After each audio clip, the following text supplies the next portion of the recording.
Roses are red, violets are blue. We suck at poetry and probably you too. The AP Lit Poetry essay is one of the 3 essays required to write in the AP Lit exam.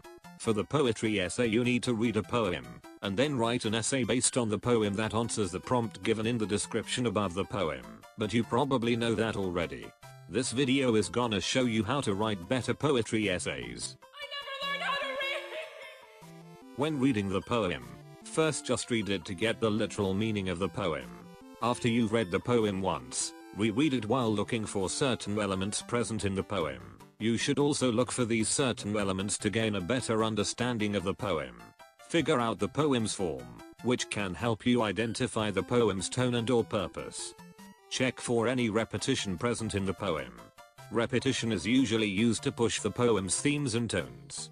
Find any evidence of poetic devices being used, and analyze their purpose. Finally, put those ideas you've gotten from reading the poem a second time, and then come up with a plan to answer the prompt, and then find evidence that can support your claims.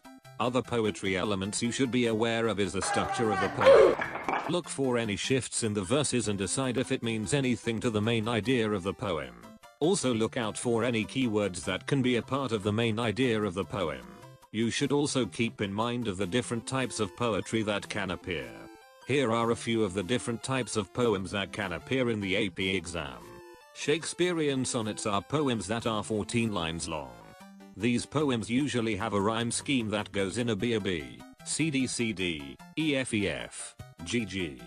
Narrative poems are poems that usually tell a story to the reader.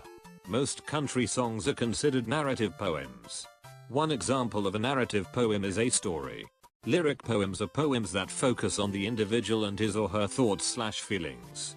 An example of a lyric poem is Thou Man's Blind Mark. Elegies are poems that show remorse on a specific object or person. These are usually emotional and somber poems. And finally, odes are poems that celebrate something. Odes can even celebrate the most bizarre of objects. An example of an ode is The Century Quilt. Okay, Mr. Essay, I say, prepare to be written!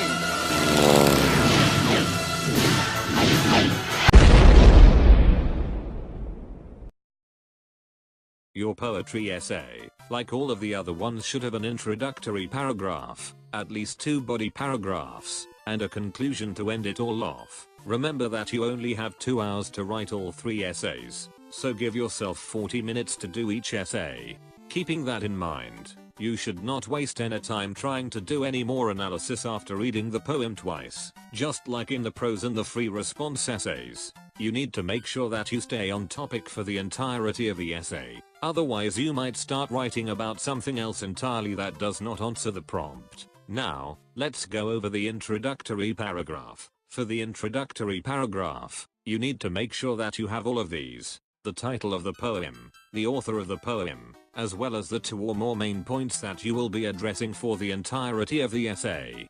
If the prompt has 2 literary terms in the prompt, then we highly recommend using them, since the College Board has analyzed the poems and found those 2 literary devices. If you feel comfortable with choosing different terms than what the College Board has recommended, then that's fine, but you don't get any extra credit for using different terms. If you use the 2 literary devices provided by the College Board, it can potentially help you save time on analysis, since you only need to find examples of those 2 lit terms. You need to be able to make the introductory paragraph as concise as possible. Do not add any filler sentences that only serve to drag on the poem for more than it needs to. Your introductory paragraph should look something like this. In the poem, insert poem name, by the name of the author, insert context about the poem itself. The poem shows whatever the prompt is asking you to analyze, which is shown by the poem having. Insert your main ideas here. You shouldn't structure your introductory paragraph exactly like the one that you are seeing right now. However, it is important that you at least fill in the blanks to show your understanding of the poem. Your body paragraphs are the paragraphs that will mostly determine what kind of score you will get on the essay. They consist of you explaining your main points that you are using to answer the prompt correctly. This is where you will need to back your claims up with evidence from the poem. When using examples, Try to be very clear on your explanations. Do not repeat what the quote said. Only give your analysis on the meaning of the quote and how it connects to the main idea of the body paragraph. Your body paragraphs should look like this. Insert main idea is used throughout this poem to establish insert prompt here, and this is shown on line, which says insert the quote here. This quote shows the meaning of the quote, which establishes prompt here. Another example of main idea here is on line, which says insert second quote here. This quote shows prompt here because the quote analysis of the quote here. Main idea of the body paragraph is shown due to shortened version of the analysis of the first quote and shortened version of the analysis of the second quote. This is a simplified example of what a body paragraph should look like. However, it is highly recommended that you add more analysis than what we just shown here. Now it is time to wrap up your essay. In your conclusion paragraph, you want to restate your thesis, as well as reword some of the points you made in your body paragraphs. After that, you might want to add a little bit more analysis on the poem to squeeze as much points as possible, as long as it's related to the prompt. Your conclusion paragraph should be about 2 to 3 sentences long.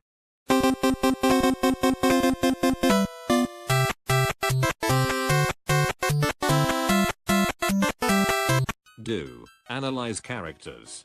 Do use lit terms. Do describe the symbolism of the poem. Do identify the type of poem you are reading. Don't get off topic. Don't skip revising your work. Don't skip your conclusion paragraph. Congratulations.